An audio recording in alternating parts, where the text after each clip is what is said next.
الفاتحة. أعوذ بالله من الشيطان الرجيم. بسم الله الرحمن الرحيم. الحمد لله رب العالمين الرحمن الرحيم مالك يوم الدين إياك نعبد وإياك نستعين اهدنا الصراط المستقيم صراط الذين أنعمت عليهم غير المغضوب عليهم ولا الضالين آمين. بسم الله الرحمن الرحيم. السلام عليكم ورحمة الله وبركاته. Alhamdulillah Rabbil Alamin wa bihi nasta'in ala umuri dunya wa din.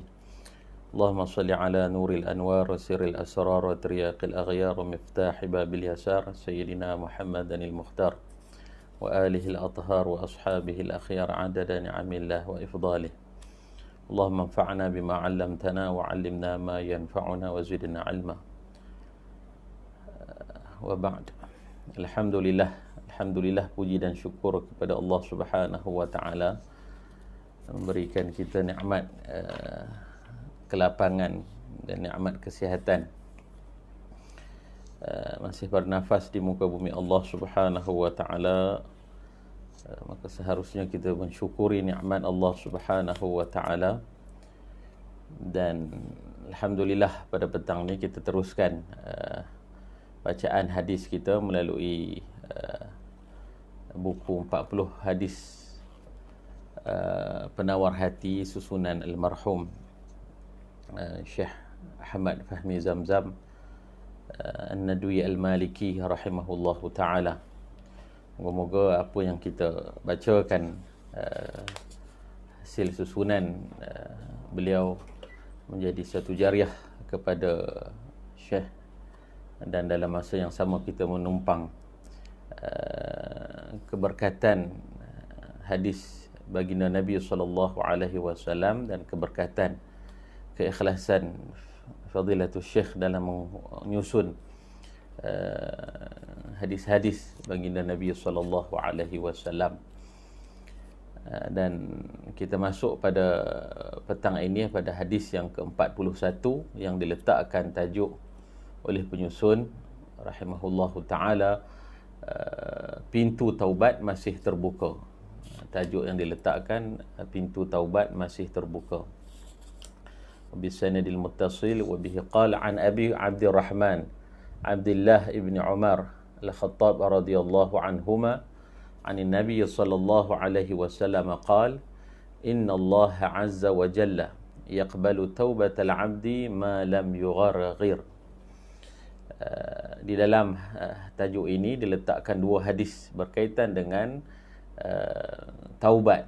Pintu taubat masih terbuka. Hadis yang pertama, hadis diriwayatkan oleh Imam Tirmizi, dan hadis merupakan hadis hasan. Perawi bagi hadis ini adalah Abdullah bin Umar, anak Sayyidina Umar Al-Khattab, Ibnu Umar. Ibnu Umar ini seperti yang kita tahu adalah seorang sahabat baginda Nabi sallallahu alaihi wasallam yang kasih dan cintanya kepada baginda Nabi sallallahu alaihi wasallam sehingga kan mengikut jejak-jejak apa yang Nabi sallallahu alaihi wasallam lakukan, dia akan lakukan. Di mana Nabi sallallahu alaihi wasallam solat, di situ dia akan solat. Di mana yang Nabi SAW pernah berjalan, maka di situ dia akan berjalan. Di mana tempat yang Nabi pernah melakukan perbuatan sekian-sekian, maka di situ dia akan melakukan perkara yang dilakukan oleh baginda Nabi SAW. Itu Abdullah bin Umar. Abdullah bin Umar dilahir di Mekah. Lahir di Mekah tahun ke-10 sebelum peristiwa hijrah Nabi SAW. Dan dia meriwayatkan sekitar 2630 hadis daripada baginda Nabi sallallahu alaihi wasallam. Dan setelah ayah dia wafat, ini Umar Al-Khattab wafat, ditikam oleh Abu Lu'lu'ah Al-Majusi di dalam Masjid Nabawi. Abdullah bin Umar ini adalah salah seorang daripada yang dicalonkan untuk memegang khalifah setelah Umar Al-Khattab, selepas pemerintahan Umar Al-Khattab. dan dia adalah antara kalangan sahabat yang terakhir yang wafat di Mekah Al-Mukarramah. Dia wafat pada tahun 73 Hijrah.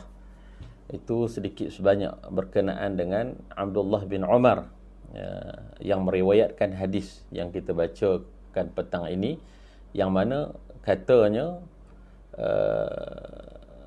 Nabi SAW pernah bersabda, innallaha azza wa jalla, sesungguhnya Allah Subhanahu wa taala yaqbalu taubatal abdi, menerima taubat seseorang hamba itu ma lam yugharghir, selama mana rohnya masih belum sampai ke halqum, ini sampai ke kerongkong. Hadis riwayat Tirmizi. Itu hadis yang pertama yang dibawakan.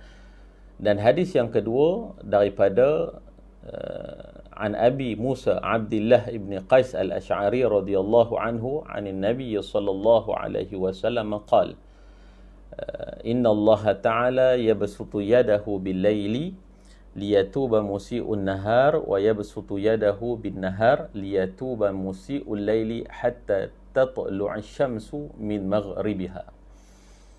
Hadis riwayat Imam Tirmizi juga. Hadis ini diriwayatkan oleh seorang sahabat Nabi, Abu Musa Abdullah bin Qais al-Ash'ari, ataupun kita selalu mendengar dengan Abu Musa al-Ash'ari, seorang sahabat kelahiran Yaman. Dia memeluk Islam di Mekah sewaktu baginda Nabi SAW di Mekah. Kemudian dia berhijrah ke Habsyah ketika ramai sahabat Nabi SAW ketika ditindas ataupun ditekan hebat di Mekah Al-Mukarramah, maka ramailah pergi ke Habsyah, termasuk Abu Musa al-Ash'ari. Dan dia kembali bertemu dengan baginda Nabi SAW ketika mana pembukaan Khaybar di Madinah. Itu Abu Musa al-Ash'ari yang meriwayatkan hadis kita. Kita bacakan pada petang ini, yang mana katanya bahawa Nabi SAW pernah bersabda, innallaha ta'ala, sesungguhnya Allah Subhanahu wa ta'ala yabsutu yadahu bil-laili, Allah Subhanahu wa ta'ala membentangkan rahmatnya di waktu malam, liyatuba musii'un nahar, untuk menerima taubat orang yang berbuat dosa di siang hari. Wa yabsutu yadahu bin nahar, dan Allah Subhanahu wa ta'ala membentangkan rahmatnya pada waktu siang. Liyatuba musii'ul lail, untuk menerima taubat orang yang melakukan dosa di waktu malam. Hatta tatlu'a asy-syamsu, sehingga terbit matahari, min maghribiha, sehingga terbit matahari dari tempat tenggelamnya. Ini terbit matahari di barat, itu tanda kiamat. Hadis riwayat Muslim. Hadis riwayat Muslim. Dua hadis yang didatangkan pada hadis yang ke-41 ini seperti yang kita bacakan pada minggu lepas, hadis 40 yang juga menceritakan tentang taubat, yang mana Syekh Ahmad Fahmi Zamzam rahimahullahu ta'ala di dalam kuliahnya menyebut, dia meletakkan hadis yang berkaitan dengan taubat ini di akhir untuk melahirkan rasa, untuk membangkitkan rasa harap kita kepada Allah Subhanahu wa ta'ala, optimis kita terhadap keampunan Allah Subhanahu wa ta'ala, tidak merasakan putus asa dengan hadis-hadis yang menyebutkan tentang seksa-seksa Allah Subhanahu wa ta'ala, azab Allah Subhanahu wa ta'ala, ancaman-ancaman. Kemudian didatangkan di akhirnya untuk kita tidak berputus asa dengan Allah Subhanahu wa ta'ala. Seorang mukmin ini berada di antara khauf dan raja, takut dan harap kepada Allah Subhanahu wa ta'ala. Maka dua hadis ini didatangkan. Allah yang pertama ini berkenaan dengan Allah Subhanahu wa ta'ala menerima taubat seorang hamba itu sebelum dia nyawanya sampai di kerongkong. Dan satu lagi hadis, Allah Subhanahu wa taala membentangkan rahmatnya untuk menanti-nanti orang yang melakukan dosa pada siang hari, di malam hari itu untuk mengadu taubat kepada Allah Subhanahu wa taala. Dan orang yang melakukan dosa kepada Allah Subhanahu wa taala pada malam hari, maka Allah Subhanahu wa taala menanti-nanti taubat bagi pendosa ini untuk bertaubat kepada Allah Subhanahu wa taala dan diampunkan dosa bagi hamba ini di siang hari. Itulah sifat rahmat dan kasih sayang Allah Subhanahu wa taala terhadap hamba-hambanya.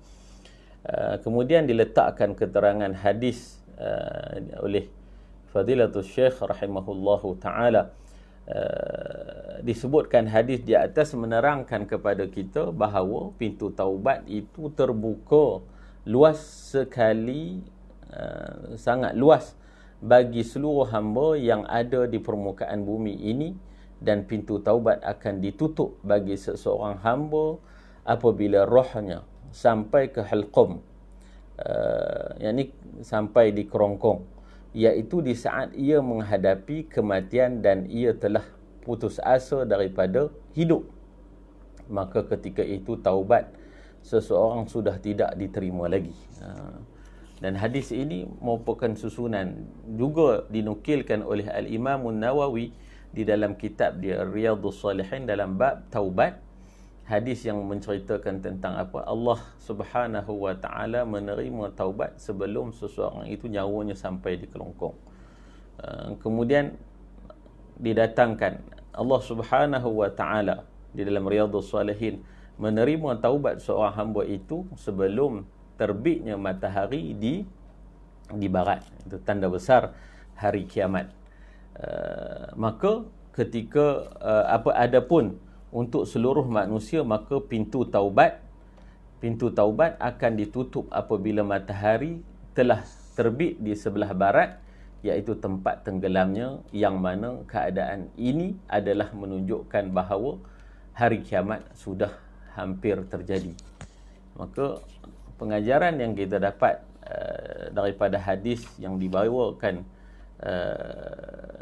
dalam hadis yang ke-41, maka seharusnya ataupun sewajibnya bagi seorang mukmin ini sentiasa memohon ampun kepada Allah Subhanahu wa taala selagi mana kita ini sebagai seorang mukallaf. Maka kita terdedah dalam melakukan dosa, melakukan tergelincir di dalam kemaksiatan. Maka harusnya kita kembali kepada Allah Subhanahu wa taala seperti yang kita sebutkan. Dan hadis ini juga menyebutkan tentang perubahan siang kepada malam dan malam kepada siang. Maka perubahan siang kepada malam itu kita seharusnya memikirkan tentang apa dosa yang kita sedang bawa. Bikul nak bawa ke hari yang seterusnya. Sebab itu nak sambut malam itu ada doanya. Allahumma inna hadha iqbalu lailika. Ya Allah, sesungguhnya ini telah tiba malam engkau ya Allah. Wa idbaru naharika, dan telah berlalu siang engkau ya Allah. Wa aswatu du'aika, maka suara-suara berdoa kepadamu bergema. Maka antaranya itu adalah suara doa hamba yang memohon kepada engkau ya Allah, faghfir lana, maka ampunkanlah kami ya Allah. Kerana kita tahu bahawa keesokan harinya kita akan terdedah melakukan dosa. Maka dosa yang lalu kita bawa tanpa dalam keadaan lalai daripada beristighfar kepada Allah Subhanahu wa taala, daripada memohon keampunan kepada Allah Subhanahu wa taala, maka sedikit demi sedikit, maka lama-kelamaan maka dosa kita banyak untuk kita pikul. Dan begitu juga apabila malam, seperti yang disebutkan minggu lepas, sifat orang yang bertakwa ketika mana nak sambut nak meninggalkan malam dan menyambut dan masuk ke dalam siang, juga disebut di dalam Al-Quran as-sabirin was-sadiqin wal-qanitin wal-munfiqin wal-mustaghfirin bil ashar. Sifat orang yang bertakwa ni apa? As-sabirin, orang yang sabar. As-sadiqin, orang yang benar. Kemudian al-qanitin, orang yang patuh taat kepada Allah Subhanahu wa taala. Kemudian wal-munfiqin, orang yang melakukan infak, dan seterusnya wal-mustaghfirin bil ashar, orang yang beristighfar di waktu sahur. Beristighfar di waktu sahur. Sebelum kita masuk ke malam, istighfar. Kita sambut malam, waktu siang ke malam itu istighfar, dan malam ke siang itu pun kita masuk dengan apa? Dengan beristighfar kepada Allah Subhanahu wa taala. Sampai bila? Sampai bila? Dia ada dua kiamat. Terhadap diri kita ni ada dua kiamat. Yang pertama kiamat. Satu kiamat bagi kita ini adalah kematian. Kiamat yang awal bagi kita ni adalah kematian.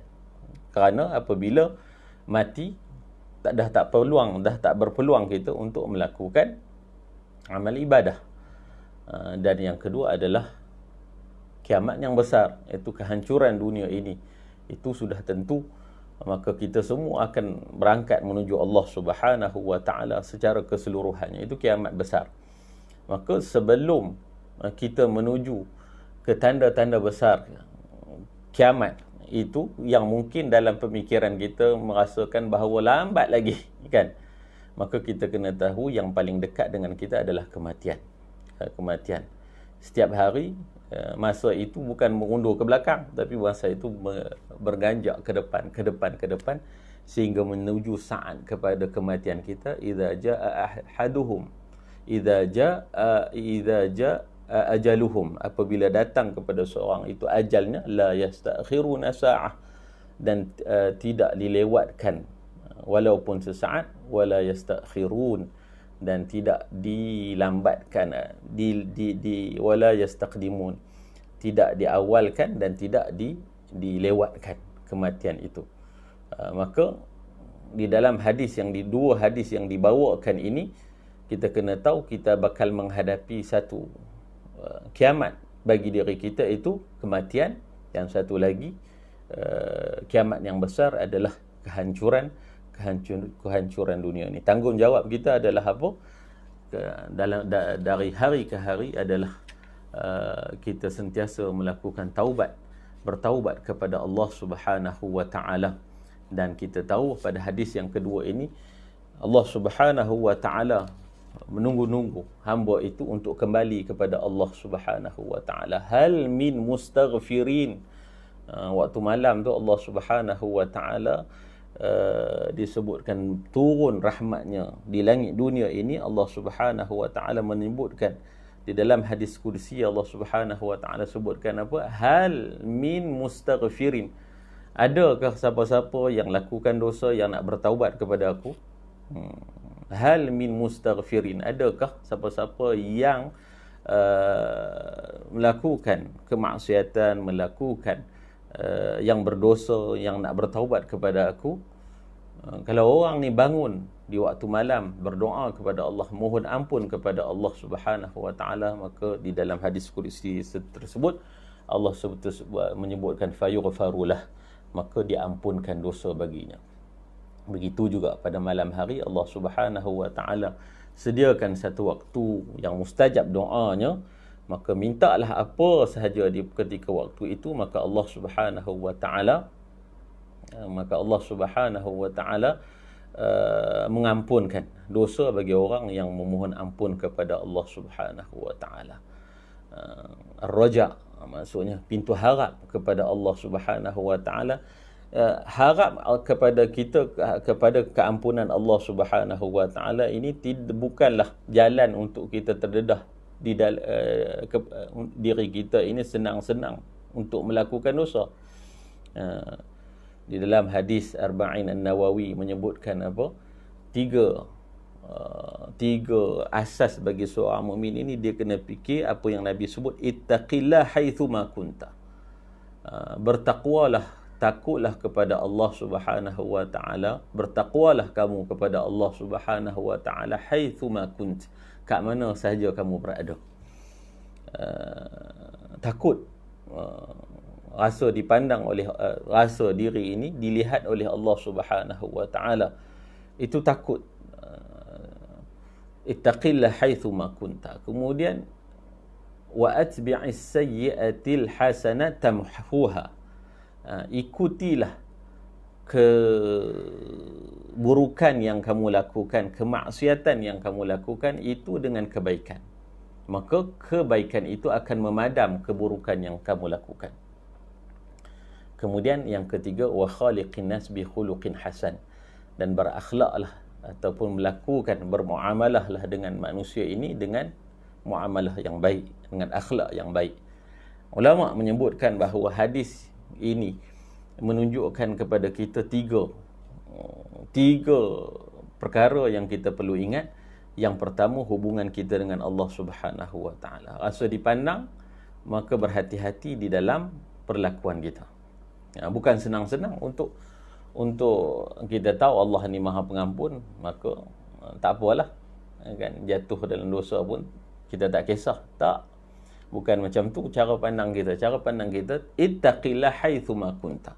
Takut dengan Allah Subhanahu wa taala, merasa malu dengan Allah Subhanahu wa taala di dalam gerak buat kita. Ittaqillah haitsu ma kunta. Itu hubungan kita dengan Allah. Kemudian terhadap diri kita sendiri, atbi'is sayyi'atil hasanat tamhuha. Kita tahu tanggungjawab kita dengan Allah Subhanahu wa taala.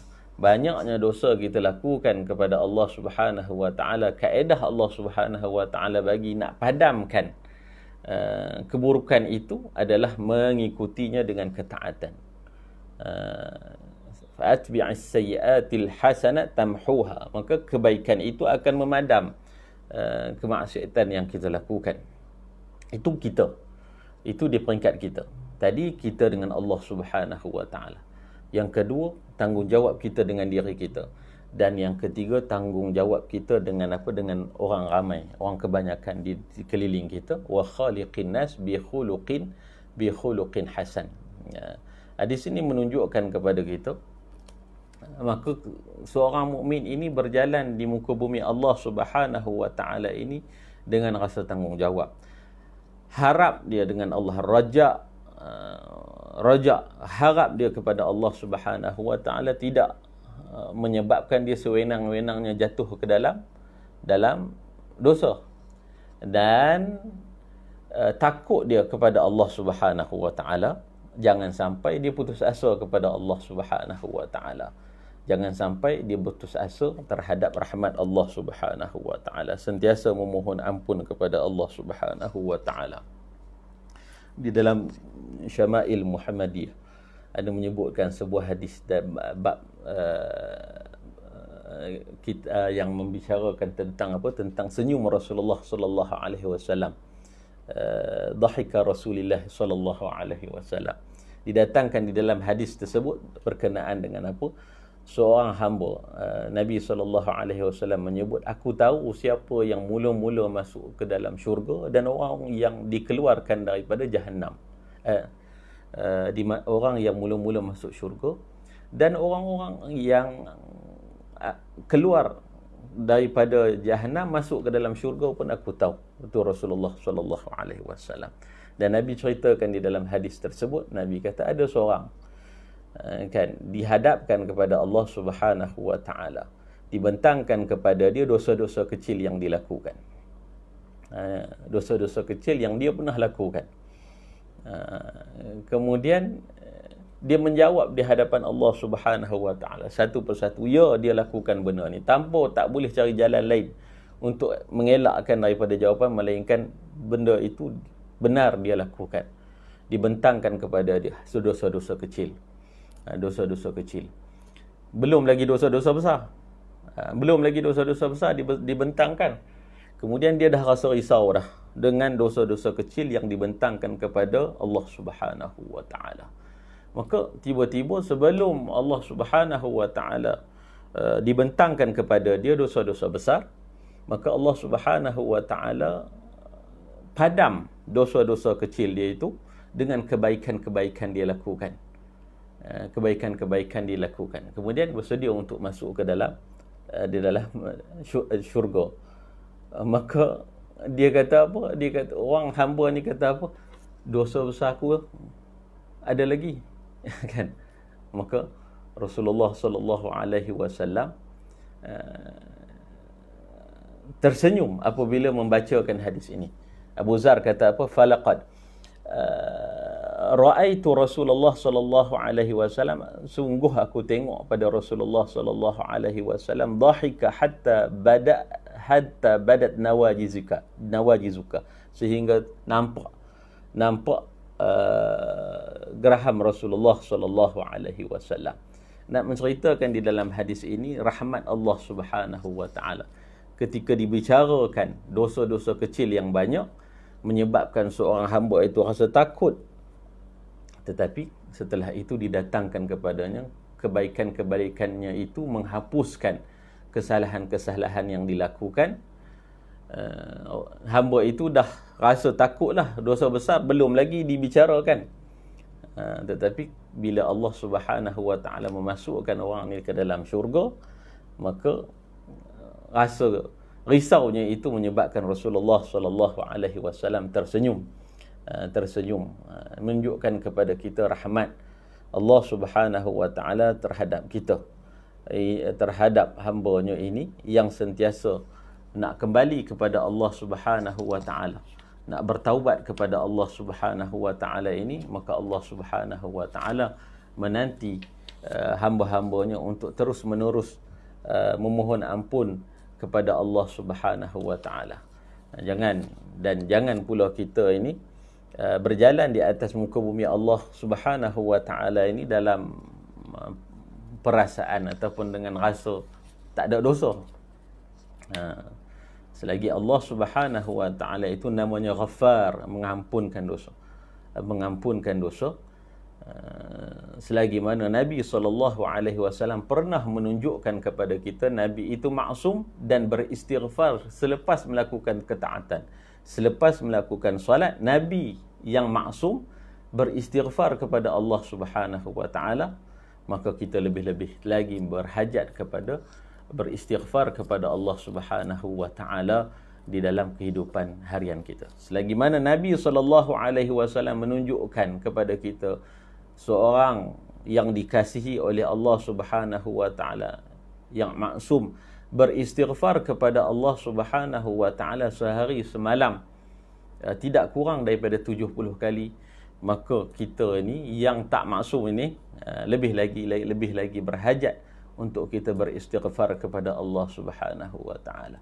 Selagi mana apa yang ditunjukkan oleh Nabi sallallahu alaihi wasallam kepada kita melalui Ibnu Umar, di dalam satu riwayat Ibnu Umar mengatakan, aku duduk di dalam majlis bersama dengan baginda Nabi sallallahu alaihi wasallam. Aku bilang istighfar yang Nabi sallallahu alaihi wasallam ucapkan, Rabbighfirli wa tub alayya innaka antat tawwabur rahim, di dalam satu majlis tak kurang daripada 100 kali Nabi ucapkan. Aku bilang, Ibnu Umar kata, Nabi seorang yang maksum itu sentiasa beradab, halusnya adab dia dengan Allah Subhanahu wa taala, sehingga di dalam majlis itu diselang-selang dengan Rabbighfirli wa tub alayya innaka antat tawwabur rahim. Maka kita sebagai seorang hamba Allah Subhanahu wa taala yang sentiasa melakukan kesalahan, sentiasa lalai kepada Allah Subhanahu wa taala, sentiasa lalai mensyukuri nikmat Allah Subhanahu wa taala, kita lebih-lebih berhajat kepada sentiasa berasa bersalah dan memohon kepada Allah Subhanahu wa taala keampunan dari masa ke semasa. Itulah adab kehambaan yang ditunjukkan oleh ataupun yang disebutkan di dalam hadis ini, supaya kita mengambil pengajaran untuk beristighfar kepada Allah Subhanahu wa taala, untuk kembali kepada Allah Subhanahu wa taala dari masa ke masa, dari hari ke hari, dari waktu ke waktu. Jangan lupa untuk sentiasa bertaubat kepada Allah Subhanahu wa taala, dan jangan pernah berasa diri ini tak berdosa. Kerana Nabi sebut kullu bani Adam khata'un. Setiap anak Adam tu bersalah ataupun berdosa. Wa khairul khata'in, dan sebaik-baik orang yang bersalah, orang yang berdosa itu at-tawwabun, orang yang kembali, yang bertaubat kepada Allah Subhanahu wa taala. Moga-moga hadis yang kita bacakan pada petang ini sama-sama kita ambil manfaat untuk menjadikan diri kita ini adalah antara orang yang selalu beristighfar kepada Allah Subhanahu wa taala. Yang baik itu daripada Allah Subhanahu wa taala, sebaliknya daripada kelemahan saya. Aqulu qawli hadza wa astaghfirullahal azim li wa lakum. Sallallahu ala sayyidina Muhammad wa ala alihi wa sahbihi wa baraka wa sallam. Subhana rabbika rabbil izzati amma yasifun. Wassalamun alal mursalin walhamdulillahi rabbil alamin. Assalamualaikum warahmatullahi wabarakatuh.